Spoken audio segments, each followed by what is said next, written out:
당초 5월 달에 6월이 되면 뱅가드 물량도 끝물이기 때문에 수급 여건이 좋아질 것이다. 이런 기대들을 좀 많이 했었는데 상황은 정반대로 흘러가고 있습니다. 워낙 낙폭이 큰 상태에서 맞는 내일 동시만기 이후에 시장이 과연 안정을 찾을 수 있을지 이런 부분도 지금쯤은 한 번쯤 생각해 봐야 될 상황인 것 같은데요. 3인의 전략에서 이 어려운 시장의 해법을 한번 찾아봅니다. 오늘 이 시간에는 브라보스탁의 배현철 대표와 하이투자증권의 이성호 부장 두 분과 함께합니다. 안녕하세요. 네, 안녕하십니까. 시장 중심이 되는 키워드를 알아봅니다. 5위부터 3위까지의 키워드를 화면을 통해서 확인해 보도록 하겠습니다. 오늘의 5위 키워드는 남북경협주 회담 무산의 급락입니다. 남북경협 관련주가 급락하고 있습니다. 남북 당국회담이 무산된 점이 급락 원인으로 작용하고 있습니다. 4위 키워드는 SK하이닉스 특허 소송 일단락입니다. SK하이닉스가 램버스와 포괄적 라이센스 계약을 하고 기존 소송을 모두 추리하기로 결정했습니다. 관련 내용과 주가에 미칠 영향에 대해 알아봅니다. 3위 키워드는 SM 52주 신저가입니다. 2분기 실적이 부진할 것이라는 전망에 SM이 52주 신저가를 기록하고 있습니다. 엔터주에 대한 대응 전략을 세워봅니다. 14년 소송이라고 얘기합니다. SK하이닉스와 램버스 간의 소송, 드디어 그 결론이 지금 났고요. 일단 일반적인 얘기를 보면은 긍정적인 부분일 것 같은데 SK하이닉스 최근에 주가가 좀 많이 올라왔죠. 그렇기 때문에 에서인지 주가에는 그다지 오늘은 큰 영향을 미치지는 않고 있습니다. 소송 종료 관련된 내용 그리고 주가에 미칠 영향력 종합해서 이성호 부장이 좀 말씀해 주세요. 예, 2008년 8월부터 시작을 해서 14년을 끌어왔던 하이닉스와 램버스 간의 특허 소송이 마무리가 됐습니다. SK 하이닉스는 과거 사용료를 포함해서 앞으로 5년 동안 사용하는 것을 조건으로 2억 4천만 달러의 기술 사용료를 주기로 계약을 했고요. 이 2009년 3월에 그 SK 하이닉스의 램버스 특허 침해를 인정하는 판결이 그때 났습니다. 그러면서 4억 달러의 손해배상하고 경상 로열티를 지급하라라는 그런 판결이 있었는데 여기 이제 항소심 2011년 5월에 항소심에서는 뒤집혔습니다. 램버스가 이 증거의 일정 부분 파기했다. 이게 악의적이냐 아니냐를 가지고 이게 판단이 안 되니까 다시 1심으로 환송을 시켰습니다. 그래서 1심 결과가 작년에 나왔는데요.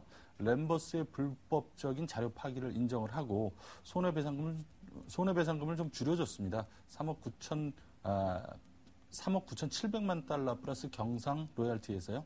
1억 5천만 달러, 그러니까 절반 이상이 줄어들은 거죠. 플러스 경상 로열티로 감액하는 판결이 작년에 9월 달에 났습니다. 이것 때문에 이제 그 1억 5천만 달러 플러스 경상 로열티 이것 때문에 지금 2억 4천만 달러가 좀 많은 거 아니냐라는 그런 시각도 좀 일부 있습니다만은 일단 경상 로열티가 빠지죠. 또 이게 소송이 이거 하나뿐만 있는 게 아니라 다른 소송도 여러 개가 있습니다. 반독점 소송도 있고 그런 것들이 전부 다 취하되는 거기 때문에 그렇게 비싸다라고 볼 수는 없고요. 또 더군다나 2억 4천만 달러를 일시금으로 지급하는 게 아니라 매 분기 5년 동안 매 분기마다 1,200만 달러씩 나눠서 지급하는 거기 때문에 하이닉스 입장에서는 전혀 손해볼 게 없다라고 생각을 합니다.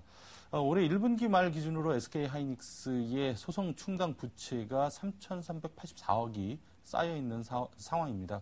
특허료가 2억 4천만 달러면은 우리 돈으로 한 2,700억 정도 되는데 그보다 훨씬 더 많은 돈들이 680억이나 돈이 남죠. 그렇기 때문에 하이닉스 입장에서는 별다른 부담은 없고요. 주가에는 호재라고 볼 수가 있습니다. 다만 최근 지수 하락에도 불구하고 SK 하이닉스가 좀 많이 올라오는 게 사실이고요. 그렇기 때문에 오늘 주가에는 별다른 영향을 미치지 못하고 있는 것으로 보시면 되겠습니다. 이 로열티보다 지금 충당금을 더 쌓아놨다는 얘기인데 그렇다면 일단 그게 영업의 수익이 발생한다고 이렇게 봐도 좀 되겠죠? 일단 그 환입이 된다면 그렇게 될 텐데 사실 하이닉스가 소송 걸린 게 이것뿐만은 아니고 또 다른 것들도 여러 건이 있기 때문에 일부 환입도 그전에도 약간씩은 좀 됐던 걸로 알고요. 조금 환입이 더 된다면은 이익에 분명히 플러스가 될 겁니다. 일단 결과를 놓고 여러 가지 너무 많다 이런 얘기도 금액이 너무 많다 이런 얘기도 했었는데 글쎄 내용을 뜯어보면은 SK 하이닉스를 봐서는 손해보는 장사를 한 것 같지는 않고요. 다만 최근에 주가가 좀 많이 올랐기 때문에 분명히 긍정적인 뉴스이지만 주가 반영에는 좀 한계가 있는 이런 모습도 동시에 좀 나타나고 있는 것 같습니다. 정말 그야말로 반등다운 반등 한 번 없이 계속 줄줄줄줄 주가가 새는 쪽이 엔터주입니다. 오늘 한 증권사에서 보고서를 냈는데 SM 같은 경우 2분기 실적까지는 부진할 것이다. 단 하반기에는 좀 회복될 것이다. 이렇게 그 얘기가 나왔는데 시장 참여자들은 방점을 2분기 실적이 안 좋을 것이다에 지금 찍고 있는 것 같습니다. 그래서 오늘 주가 상으로 봐도 52주 신저가를 기록하고 있고 YG엔터 같은 경우는 오늘 뭐 개장주 반등하면서 좀 혼조 양상을 보이고 있는데 어쨌든 큰 맥락에서 보면은 같이 빠지는 장기적으로 좀 주가 약세가 좀 길어지고 있는 좀 이런 모습을 보여주고 있습니다. 엔터주 갖고 계신 분들, 매도 타이밍 놓치신 분들은 뭐 이미 팔 수 없는 가격까지 빠졌을 것 같은데요. 배현철 대표가 엔터주 대응 전략 좀 세워주십시오. 네, 지금 그 양극화가 좀 일어나고 있죠. 그 코스닥 시장에서 실적에 대한 그런 기대감 있는 종목들, 특히 이제 우리 엔터주 같은 경우는요, 우리가 지난주에도 한번 점검을 해드렸습니다만은, 뭐, 기술적 반등이 나올 수 있는 자리임에도 불구하고 더 추가적으로 하락하는 그런 국면이 왔습니다. 그래서 지난주에도 우리가 이제 추가적인 어떤 매수보다는 가지고 계신 분들이 손절가, 그러니까 추세 이탈가를 좀 제시해드렸는데요. 주가라는 것이요, 그 속성상 한번 방향을 정하게 되면 올라가든지 내려가든지 관성이 작용하면서요. 그쪽 방향으로 가고자 하는 그런 관성이 작용하기 때문에 어떤 하락 추세를 만들고 있으면 저점 이탈되는 시점에서는 추가적인 하락이 그런 힘이 굉장히 강해질 수 있습니다. 그래서 뭐 여러분들 그 SM 같은 경우도 지금 우리 앵커님이 말씀하신 대로 일부 증권회사에서 2분기 실적도 좀 어려울 거다. 뭐 1분기 실적이 영업이익이 51억 같은 기간에 비해서 한 72% 감소하는 그런 걸 기록을 했는데요. 매출액은 한 500억 정도 늘어났지만 당기 순이익이 좀 줄어드는 그런 것들이 주가에 좀 발목을 잡고 있습니다. 그러니까 이제 매출액은 늘어나고 있는데 외형 성장은 되는데 뭐 알차게 이런 것들이 안 난다. 그러니까 그 영업비라든지 판공비라든지 어떤 광고 수입 이런 것들이 좀 부담이 되는 그런 모습인데요. SM뿐만 아니고 JY 엔터테인먼트 같은 경우도 1분기에 9억 3천만 원 영업 손실을 기록하는 그런 실적을 발표했죠. 또 YG 엔터테인먼트 같은 경우도 1분기 영업이익이 62억 원으로 전년 동기 대비해서 한 80% 증가는 했지만 매출액과 당기순이익도 이쪽은 좀 괜찮았어요. 싸이 효과에 대한 그런 것들이었는데도 불구하고 어떤 좀 통째적으로 본다면은 엔터테인먼트 쪽에 어떤 부담감들이 계속적으로 주가의 발목을 잡고 있습니다. 근데 지금 말씀드린 거는요, 뭐 재료라든지 어떤 수급이라든지 논리로 한다면 우리가 항상 뭐 개인 투자자 여러분들은 재료를 체크하시는 모습이 있는데 이제 수급이 우선이죠. 그러니까 많이 파는 사람이 있으면 빠질 수뿐이 없는 거다. 이런 간단한 논리로 접근을 해버린다 그러면은 지금 엔터테인먼트 주가는 떨어지는 칼날 잡는 그런 시점이라는 거 한번 생각을 해보시고요. 그래서 뭐 좀 어렵겠지만 YG 엔터라든지 뭐 JY라든지요, YG 엔터 다 마찬가지예요. SM도 마찬가지고 지금 추세가 이탈되는 그런 모습이 나오고 있기 때문에 지금은 이제 좀 이제 한 발 물러서가지고 내가 잘못한 거 인정하시고요. 지금이라도 좀 비중 축소를 하셨다가 밑에서 한번 돌아서 나가는 길에서 한번 다시 보는 게 맞지 않겠느냐 이런 생각을 해봅니다. 지금 SM 같은 경우도 아침에 저희가 이제 이걸 원고를 작성할 그 시점만 보더라도요. 3만 5천 원대 이상해서 3만 6천 원대까지도 이제 올라섰었습니다만은 지금 이 시간에 이제 3만 5천 원을 이탈하는 그런 모습이 나오고 있습니다. 그래서 심리적 지지선은 3만 5천 원으로 좀 설정을 해드렸었는데요. 더 추가적인 하락의 그런 가능성이 나오고 있다. 그리고 이제 이런 것 같은 경우는 기관들이 이제 매도가 좀 계속 나올 수뿐이 없는 구조가 뭐냐 하면 기관들은 어떤 그 펀드의 어떤 성격상 로스컷이라는 게 있지 않습니까? 손실을 한정하기 위해서 자기가 산 가격에서 뭐 10%고 5%고 이렇게 빠지게 되면 무조건 매도하고 다시 보는 그런 이제 규정이 있기 때문에 기관들의 로스컷 물량들은 계속적으로 좀 나올 수뿐이 없는 그런 상태가 왔다. 그래서 많이 빠졌기 때문에 올라갈 것이라는 그런 막연한 기대감. 그 다음에 이제 3분기에는 좋아질 것이라는 그런 기대감을 갖고 지금 무작정 가져가시기보다는 좀 어렵고 힘드시겠지만 이쪽은 좀 비중 축소하셨다가 조금 더 안정되는 그런 시점에서 다시 저점에서 매수하는 기회를 보자. 자, 지금 물론 이제 뭐 주가라는 것이요. 뭐 장기 투자하신다고 수익이 많이 나는 그런 것들을 생각할 수도 있겠지만 당분간은 좀 어렵습니다. 그래서 2분기, 3분기 지나면서 물론 이제 SM 같은 경우는 일본 공연에서 수익금들이 2분기에 이제 반영이 될 수 있기 때문에요. 1분기에 어려웠던 것들이 2분기에는 이제 영업이익이 좀 늘어날 수 있다. 뭐 이런 얘기들도 좀 조심스럽게 나오고 있지만 아직까지는 뭐 이런 쪽에 어떤 그런 각광받기는 좀 어려울 것 같고요. 한편으로는 또 일본에서 그 엔화가 강세가 좀 약세가 되는 바람에요. 수익 구조가 좀 그 어려워지는 그런 모습이 좀 나올 수 있거든요. 그래서 아무튼 뭐 동남아 시장에서도 뭐 여러 가지 그 우리가 한국 K-팝이 유행하고 있는 그런 모습을 보이고 있지만 지금보다 어떤 성장성에 대해서는 좀 한계를 느끼는 그런 모습이기 때문에 참 어렵습니다. 자, 소나기는 피해 가신다는 그런 시각으로 오늘은 비중 축소하시는 의견으로 말씀을 드리겠습니다. 엔터주의 가장 큰 고민은 시장의 신뢰가 약해졌다는 데 있습니다. 그렇기 때문에 하반기 실적 좋아질 것이다. 이런 전망을 내놔도 사실 투자자들의 귀에 잘 안 들어오는 게 사실인 것 같고요.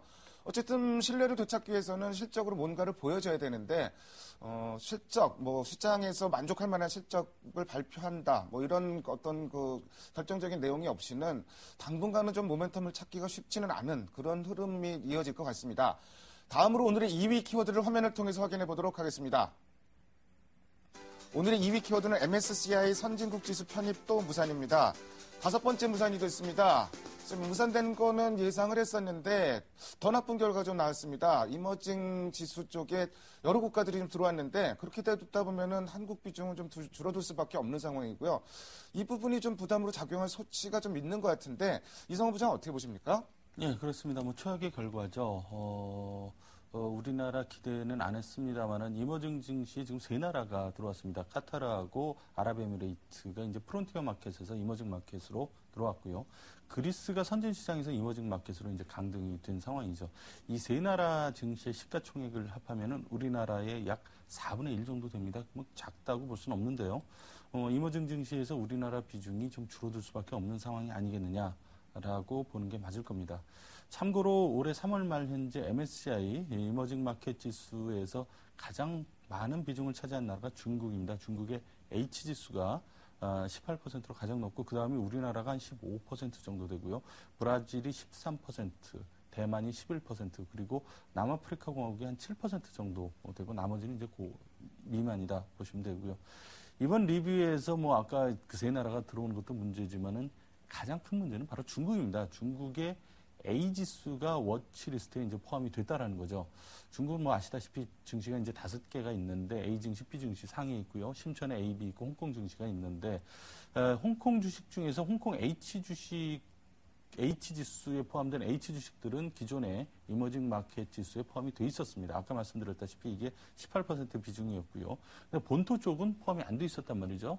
근데 이번에 A지수, 내국인 전용 시장인데 A지수가 워치리스트, 곧 편입이 될 수 있는 그런 쪽으로 올라오면서 만약에 이게 편입이 신흥증시로 되게 되면은 우리나라의 비중은 그만큼 확 줄어들 수밖에 없어서 상당히 좀 문제가 된다라는 거죠. 그렇지만은 제가 보기에는 그렇게까지 될 가능성은 높지 않다. 왜냐하면은 중국이 올라오게 되면은 우리나라는 선진증시로 또 빠질 가능성이 상당히 높기 때문에 그거는 좀 결과는 두고 봐야 된다라는 건데, 근데 문제는 중국 A 증시가 워치리스트에 포함이 되면서 이번 그 정기 리뷰를 MSCI 바라에서 내놨을 때 현재 18%인 중국의 비중을 한 30% 정도로 유지하는 게 어떻겠느냐라는 그런 권고를 했다라는 거죠. 이건 공식적인 것은 아닙니다만은 그런 것들이 한국 시장에서 이제 좀 매물로 나올 수 있다라는 그런 얘기고, 결국 이제 외국인들이 한국 주식에 대한 비중을 줄일 수 있다. 그런 거고, 일각에서는 외국인 매물이 한 3조 정도, 최소 3조 정도 나올 수 있다라는 그런 계산도 나오고 있습니다만은, 글쎄요, 이건 가봐야 하는 거고, 시점도 지금부터 한 1년 이상 걸려야 되기 때문에 바로 나오는 것은 아닙니다. 당장 외국인 매물이 쏟아지는 것은 아니지만은 장기적으로 봤을 때 이런 이머징 증시를 구성하는 나라들이 변화되는 것은 우리나라에 좀 안 좋게 작용을 하고 있다라고 보시면 될 것 같습니다. 어쨌든 수급상으로 이게 당장 오늘 내일의 부담이라고 볼 수는 없겠지만 수급상으로 좀 부담 요인을 안고 가게 된 건 좀 틀림없는 것 같습니다. 또 한 가지, 이거 우리나라 수급도 그런데 글로벌 유동성 좀 위축 우려감이 계속 시장, 글로벌 증시를 좀 짓누르고 있습니다. 사실 어제 3인의 전략 코너에서 BOJ, 일본 중앙은행의 금정위, 금융정책회의 내용을 좀 소개를 시켜드린 바가 있는데요. 기존 통화정책을 유지한다. 그리고 세울 건 없지만 그대로 유지한다 이 정도였는데 이게 유럽 증시나 뉴욕 증시에 그렇게 부정적인 영향을 끼치리라고는 저는 생각을 못했었는데 상당히 좀 부담스러운 요인으로 작용을 했던 것 같습니다. 그 근저에는 글로벌 유동성이 좀 위축되는 게 아닌가 이런 걱정이 좀 깔려 있는 것 같은데요. 배현철 대표가 관련 내용 좀 말씀해 주십시오. 지금 우리 시장도 사면 초과에 처했지만요. 아시아 증시 전반적으로 좀 어려운 국면을 맞고 있는데 그 중에서도 가장 좋았던 일본이 지금 이제 양적 완화 정책에 대해서 어느 정도 이제 좀 회의감이 좀 드는 그런 모습이 나왔습니다. 근데 이제 일본 니케이 지수도 보면요. 지금 한 4개월 정도 상승을 했기 때문에 이제는 어떤 정도 조정의 어떤 그런 빌미를 찾는 시점에서 뭐 이런 그런 건수를 만드는 게 아니냐 좀 이런 생각을 하는데요. 그동안 이제 엔화가 달러 비교해가지고 103엔까지 갔다가 자 96엔까지 왔습니다. 지금도 높습니다. 사실은 높은데 지금 주가라는 것이 속성상 연속적으로 상승만 할 수는 없기 때문에 좀 조정의 빌미를 만들었다. 좀 이렇게 생각을 하시면 좋을 것 같고요. 뭐 내용은 여러분들이 우리 뉴스를 통해서 많이 아시겠지만 BOJ에서 그동안 양적 완화 정책을 하고 있는데 그다음 국채 가격이 10년물 장기 국채 가격이 일본에서 조금 좀 요동을 치지 않았습니까? 금리가 상승하는 그런 모습이 나왔기 때문에 이것을 안정시켜 줄 수 있는 그런 어떤 코멘트가 나올 거다 생각했는데 그것이 안 나왔다는 얘기죠. 예전같이 주식시장의 어떤 상승의 어떤 그런 모습을 보일 때 같으면 이건 사실은 아무 문제가 되는 것이 아닙니다. 그런데 이제 이것이 오늘 보니까 미국이나 유럽 시장까지도 주식시장에 좀 악재로 작용했다. 이것은 무슨 말이냐면 시장이 어느 정도 조정의 빌미를 찾고 있는 그런 모습이 아니겠느냐. 그래서 다우지수 같은 경우도 고점의 부담감들이 있으면서 좀 박스권에 대한 그런 모습이 좀 보이고 있고요. 그래서 아무튼 일본 시장이 역시 좀 조금 주춤하면 일본 쪽에 있던 자금들이 우리 시장으로 좀 오지 않겠느냐 하는 그런 기대감이 있었는데 현실은 아주 막연한 기대감으로 좀 끝나가는 그런 모습입니다. 물론 이제 일본 시장도 좋아지고 일본 경기가 좋아지고 또 이제 유럽 시장도 좋아지고 이러면서 우리 시장도 좋아질 수 있는 그런 모습이 나올 수 있는데 참 우리 시장이 해외 시장이 좋을 때도 나빴고요. 또 이제 해외 시장이 조금 어려우니까 같이 나빠지는 그런 모습이 나오고 있기 때문에 아무튼 해외 시장의 어떤 부담 요인들은 우리 시장에 좀 부담감으로 작용하고 있는 그런 모습이죠. 그래서 주식시장에서 보면 항상 불확실성이라는 것에 대해서는 굉장히 악재로 작용하고 있거든요. 그래서 지금 일본 시장 같은 경우도 마땅히 어떤 내놓을 것이 없다. 그러니까 채권 시장을 안정시킬 수 있는 그런 모습을 보일 수 있는 게 없다. 그래서 안전자산 쪽으로 조금 이동했던 자금들이 일본 시장에서 좀 이제 캐리 자금들이 좀 빠져나가고 있는 것이 아니냐. 뭐 이런 것들 때문에 아시아 증시 보면은 거의 통화가요. 아시아 통화가 어제는 좀 출렁거리는 그런 모습이 나왔지 않습니까? 그래서 당분간은 이런 것들이 조금 우리 시장에도 좀 부담 요인을 작용할 수 있을 것 같고 그렇지만은 일본 시장이 그렇게 급락시키는 그런 모습은 아닐 거라 생각하는 것이 뭐냐면 일본은 양적 완화 정책, 엔화를 찍어가지고 계속적으로 돈을 풀겠다는 정책은 고수를 하고 있기 때문에 어느 정도 어떤 하방 경제성을 보여줄 수는 있겠지만은 당분간은 주식시장에 조금 더 아킬레스건으로 부담 요인으로 작용할 걸로 생각을 합니다. 일부 증권사에서 요새 이런 의견들을 많이 내놓습니다. 양적 완화 축소가 만약에 나타난다고 하더라도 빨라야 4분기다. 이런 얘기도 나오고 지금 걱정할 얘기가 아니다. 이런 얘기들도 하고 또 양적 완화 축소가 악재인가 이런 리포트 제목도 제가 좀 본 것 같은데요. 그렇지만 이런 의견들하고 별개로 시장은 글로벌 유동성의 축소에 대한 우려감 이런 부분들을 상당히 좀 많이 반영을 하고 있는 게 아닌가 실제로는 그렇게 반영을 하고 있는 흐름으로 좀 해석을 해야 될 것 같습니다. 다음으로 오늘의 1위 키워드를 화면을 통해서 확인해 보도록 하겠습니다. 오늘의 1위 키워드는 장중 1910포인트선 붕괴입니다. 1910선 유지하다가 지금 다시 1910선 아래로 코스피가 내려와 있고요. 코스닥 지수 강보합권까지 돌려놨었는데 지금 약보합으로 다시 돌아섰습니다. 정말 끝없이 빠진다고 해도 좀 과언이 아닌 것 같은데 대응 전략 세우기가 참 어렵습니다. 배현철 대표가 대응 전략 좀 세워주십시오. 네, 지금 우리가 주식시장에서 참여하면서 하루도 좀 마음 편하게 사실 보는 날은 그렇게 많지 않죠. 근데 요즘 보면요, 무주식이 상팔자다. 이런 생각이 들 정도로 주식이고 다 팔아버리고 쉬고 싶은 그런 심정이 들 때가 많이 있습니다. 근데 이제 경험적으로 말씀을 드리면요, 우리가 이제 항상 지나고 나서 보면은 그때가 매수기였는데 이런 말씀들을 많이 하시거든요. 그래서 지금도 제가 생각할 때는 대형주들 있죠, 시가총액 상위 종목들 가지고 계신 분들이라면 지금을 쫓아가면서 매도하는 시점은 아니고요. 지난주부터 빠질 때마다 개인 투자자들이 매수를 하고 있는데 지금은 또 공격적으로 매수할 때도 아니지 않느냐. 어느 정도 시장이 좀 안정돼가는 그런 모습을 생각을 해보자. 좀 이렇게 말씀을 드리고 싶고요.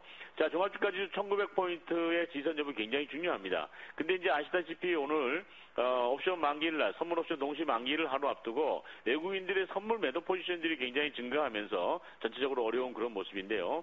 오늘 오후나 내일 정도에서는 장중에 저점이 나올 수 있는 그런 모습이 아니겠느냐. 물론 이제 상승 추세로 만드는 건 아니겠지만은 하락을 하더라도 기술적 반등이 나올 수 있는 그런 자리거든요. 그래서 오늘 추격 매수하고 추격 매도하는 것은 좀 어렵겠지만 시가총액 상위 종목 가지고 계시는 분들이라면 좀 가져가시는 게 맞을 것 같고요. 전체적으로는 하여튼 삼성전자가 좀 안정을 찾아줘야 되죠. 삼성전자의 어떤 중요성 여러분들하고 계속 강조를 드립니다만은 그런 것도 한번 보시면서 말씀드리고 싶고, 그다음에 코스닥 쪽에는요, 개인 투자자들이 지금 거래소는 잘 안 되니까 코스닥 개별 종목으로 가시는데 코스닥 자체도 테마 종목들 고점에서 부담감들이 많이 나오고 있습니다. 오늘도 보면 파라다이스 같은 경우도 좀 정도 이상으로 하락하는 그런 모습이 나오고 있고요.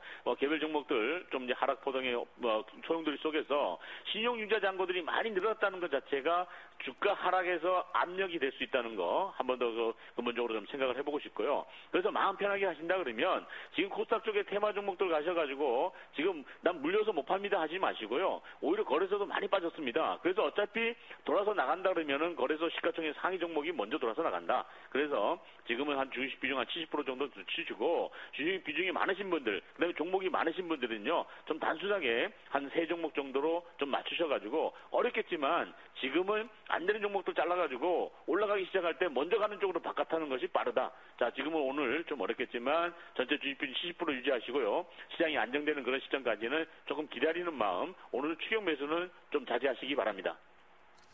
오늘 수요일이고 내일 금통위와 동시만기가 예정되어 있습니다. 이성호 부장이 매주 수요일 날 나오기 때문에 이번 달에 또 만기 전망 이성호 부장께 좀 물어볼 수밖에 없는데요. 이번 만기에 대해서 상당히 좀 관심들이 높은 것 같은데 관련 내용하고 금통위까지도 좀 엮어서 같이 좀 말씀해 주세요. 예, 매달 받는 질문인데요. 이번 금통위는 금리 인상이 거의 확실시된다라고 볼 수가 있습니다. 아시다시피 주요국 중앙은행들 양적 완화라든가 유동성 확대가 좀 주춤해지는 그런 양상이지 않습니까? 이런 상황에서 굳이 한국은행이 금리를 인하하기는 좀 어려울 것이다라고 보고요. 동시 만기와 관련해서는 지금 만기 때 오른다, 떨어진다. 이번에는 이게 중요하진 않을 것 같고요. 여태까지의 그 어떤 외국인들의 매도가 만기를 지나면서 좀 이제 좀 바꿔줄 수 있겠느냐, 매수로 돌아서거나 매도가 주춤해질 수 있겠느냐, 이게 사실 상당히 중요하다라고 보는데, 일단 만기가 지나면 외국인들 매물도 좀 주춤해질 거라고 그렇게 생각을 합니다. 그 전까지는 외국인들이 지금 선물도 사실 좀 많이 팔아놓은 상태고요. 외국인들 매도가 많이 나오는 여러 가지 이유가 나오고 있습니다만은 만기가 지나야 이제 좀 주춤해질 거라고 생각되기 때문에 내일까지는 시장이 조금 힘들지 않을까라고 보이고요. 시장 대응을 말씀을 하셨는데, 이제 1920선 아래서는 저는 분할 매수에 들어가야 된다라고 생각을 합니다. 1920선, 2010에서 지금 7일 만에 1910까지 이렇게 떨어졌잖아요. 100포인트가 7일 만에 떨어졌다는 거죠. 단기의 낙폭이 굉장히 컸고, 그렇기 때문에 기술적으로 반등이 한번 나올 수 있는 그런 시점이다라는 거. 또 2000선은 기술적으로 2000선은 PER이 8.5배. 그리고 PBR 1배. 항상 이 라인이 우리 증시에서 계속 최근 몇 년 동안 지지를 해줬기 때문에 이번에도 지지가 될 가능성이 좀 크다. 다만 이제 삼성전자가 이익이 많이 좀 안 좋아지면은 영업이익 100조가 좀 안 될 거기 때문에 여기 조금 떨어질 수 있는데, 삼성전자 오늘 얘기 나왔듯이 아직까지는 그렇게 크게 데미지는 없고 3분기 정도 좀 가봐야 되기 때문에 그걸 미리 성급하게 반영을 할 필요는 없을 것 같습니다. 때문에 1900선이 일단은 지지선을 확보해주는 그런 라인이 될 거라고 보고요. 삼성전자에 대한 외국인들 매도가 오늘도 계속 나오고 있습니다. 오늘도 상당히 지금 팔고 있는데, 삼성전자 그 아침에 한 9시 5분까지는 3, 4% 빠졌는데 그 이후에 일단 반등을 하고 오늘도 낙폭이 지금 0.58% 그렇게 크진 않거든요. 오늘 한 2천억 정도 그렇게 파는 것 같은데, 삼성전자 외국인들이 이렇게 팔아도 이제 좀 낙폭이 크지 않다라는 것은 어느 정도 이제 그 삼성전자도 바닥을 찾아가는 거 아니냐라는 그런 시각도 좀 가능하고요. 그렇기 때문에 이제 거의 1900 아래로 갈 가능성은 그렇게 높지 않다. 물론 지금 그리스가 이틀 연속 5% 빠지고 그러면서 유로존 위기가 다시 번지는 거 아니냐라는 그런 일부의 시각도 있고요. 또 그 일본이라든가 미국의 국채 금리, 일본의 증시 굉장히 급등락하죠. 환율도 보통 1% 이상 잘 안 변하는데 요새는 2% 변하는 게 거의 밥 먹듯이 그렇게 나오고 있습니다. 이런 글로벌 경제를 둘러싼 변수들이 굉장히 급변을 하고 있다는 게 투자자들한테는 좀 상당히 불안감을 줄 수가 있고 뭐 불확실성을 키울 수 있는 요인이다라고 이렇게 볼 수는 있지만은 그런 것들이 미국 증시라든가 우리 증시가 갑자기 급락하는 쪽으로 물론 뭐 나중에 그렇게 된다는 얘기는 지금 계속해서 뭐 여러 언론에서 나오고 있습니다만 당장 그렇게 될 거는 아니거든요. 때문에 요번에 1900선에서 한번 반등이 나오고 그 반등을 어느 정도 좀 이익을 얻을 수 있는 기회가 오지 않겠는가라고 보고요. 다만 이제 1950 이상 올라가기는 여러 가지 상황상 그렇게 좋지 않고 그때 좀 가봐야 되긴 하겠지만은 반등이 나온다고 해도 뭐 이게 완전히 바닥을 쳤다라고 보긴 어렵다는 점은 투자자 여러분들이 좀 기억을 하셔야 될 것 같습니다.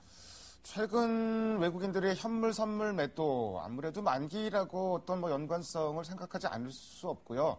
그렇기 때문에 만기 이후 수급이 좀 안정을 찾기를 좀 기대를 해봅니다. 또 한 가지 삼성전자 뭐 NDR에서도 나왔었는데 사실 이 마감 60분에서 제가 한 3번째 말씀드리는 건데 삼성전자 실적이 컨센서스를 믿던 적이 거의 없었고 사측에서 지금 직접 나서서 갤럭시 S4 문제 없다 이렇게 밝히는데 글쎄 외국인 매도가 계속 이어질지 일단 뭐 팔긴 파는 거니까 좀 진정될 때까지 좀 기다리긴 해야 되는 것 같은데 어쨌든 이렇게 팔면은 가격 메리트가 충분히 발생한다는 점, 시장도 그렇고 삼성전자도 그렇고 가격 메리트가 발생할 수 있다는 점, 이런 점도 뭐 잘 생각하면서 시장에 접근할 필요가 있을 것 같습니다. 지금까지 5가지의 키워드를 통해서 오늘 시장의 흐름을 살펴봤습니다. 오늘 두 분 말씀 잘 들었습니다. 감사합니다. 네, 고맙습니다. 감사합니다.